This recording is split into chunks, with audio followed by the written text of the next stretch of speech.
Bonjour, c'est Didier. Alors toujours dans notre petit périple au Maroc, nous sommes ici à Agadir. Alors Agadir, c'est une ville qui a une histoire extraordinaire et une histoire assez tragique aussi. Beaucoup de touristes viennent à Agadir parce que c'est une ville balnéaire. Et là, vous avez pu visionner ici une partie d'un flanc de la montagne qui d'ailleurs est une montagne qui surplombe la ville d'Agadir. Il faut savoir qu'il y a plusieurs dizaines d'années, au début des années 60, la nouvelle ville d'Agadir n'existait pas. Et cette ville était au contraire au sommet de la montagne. Et ce qui s'est passé, c'est qu'au début des années 60, il y a eu un très fort séisme, un très grave séisme, un tremblement de terre. Ce tremblement de terre a complètement englouti toute une ville qui se trouvait au sommet de la montagne. Bien évidemment, cela a représenté une tragédie, il y a eu des milliers et des milliers de morts. Et au sommet de cette montagne, eh bien, il y a encore des vestiges qui rappellent cette tragédie de ce séisme. Et d'ailleurs, on vous a montré ici un flanc de la montagne qui montrait justement une sorte de faille. Et cette faille sismique est justement celle qui a déclenché ce tremblement de terre. Maintenant, je profite aussi de ce soleil et de ce beau temps pour vous parler aujourd'hui de l'aspect de la communication efficace. Alors la communication efficace, eh bien, vous savez que dans notre monde, dans notre société, dans notre civilisation et les civilisations, beaucoup de guerres, beaucoup de conflits, beaucoup d'incompréhensions sont dues parce qu'une communication n'a pas été bonne. Quelquefois, simplement quelques mots entre des dirigeants qui ne se sont pas bien compris ont engendré des conflits meurtriers pendant des années et des années. Alors, à un niveau beaucoup plus modeste, nous communiquons, vous communiquez comme moi avec des gens, avec vos supérieurs hiérarchiques, avec des personnes que vous commandez, avec des personnes de votre famille, de vos amis, des gens que vous devez côtoyer. La communication est permanente, on passe une quantité considérable de temps à communiquer.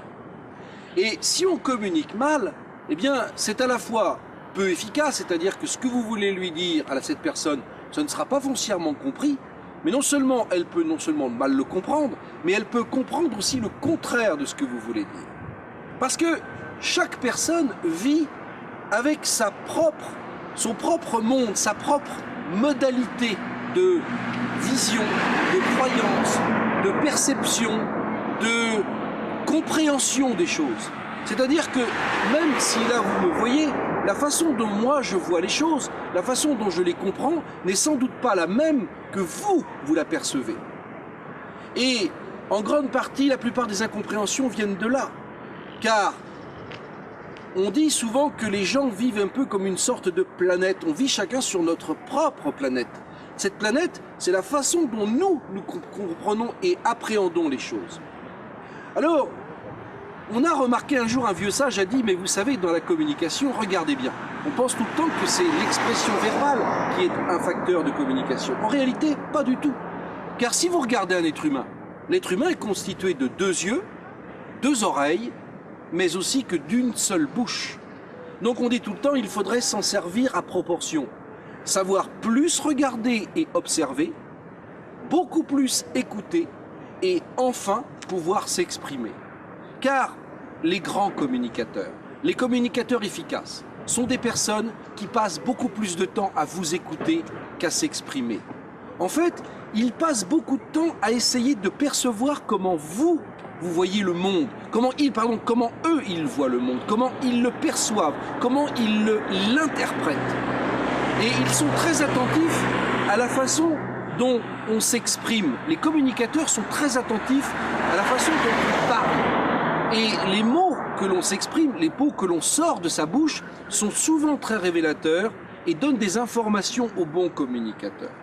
Le bon communicateur, par exemple, va repérer la façon dont vous avez tendance à vous exprimer en vous disant, par exemple, à une situation, un fait, « Ah ben tiens, je vois bien ce que tu veux dire ». Le fait de dire « je vois bien ce que tu veux dire », vous avez déjà une information qui vous dit que cette personne-là a tendance à voir les choses plutôt de manière imagée. Mais si elle vous dit « ah ben j'entends bien ce que tu me dis », j'entends bien, peut me dire, cette personne-là sera beaucoup plus orientée sur le fait que c'est une personne plutôt auditive. Et puis inversement, si par exemple vous lui parlez quelque chose qui lui fait peur, elle va dire « Oh ben moi ça me fait froid dans le dos ». Vous avez là affaire à une personne qui va être beaucoup plus kinesthésique, c'est-à-dire qui reçoit les informations plutôt physiquement. Eh bien, ce que je vous invite à faire pour aller vers une communication efficace, c'est d'écouter la façon dont les gens qui sont en face de vous parlent. Et puis de vous dire, puisque tu parles comme ça, dans votre tête, vous êtes en train de décoder la façon dont elle appréhende les choses, dont elle comprend les choses. Si c'est une personne plus visuelle, plus auditive ou plus sensitive et kinesthésique. Ça va vous donner des informations précieuses pour pouvoir à la fois la comprendre, elle, comment dans son monde elle vit, mais surtout comment arriver à la convaincre. Car finalement la communication c'est aussi un partage des informations, mais c'est aussi de savoir convaincre. Eh bien demain, dans un autre endroit tout aussi magnifique, je vous expliquerai comment utiliser ces informations que vous avez captées en écoutant la personne, en essayant de percevoir comment elle perçoit les informations, et bien de les utiliser pour justement arriver à la convaincre. Je vous remercie de votre attention et vous souhaite, en compagnie de ce beau paysage d'Agadir, et de vous transmettre un peu de sa chaleur et de son soleil. Merci, à bientôt.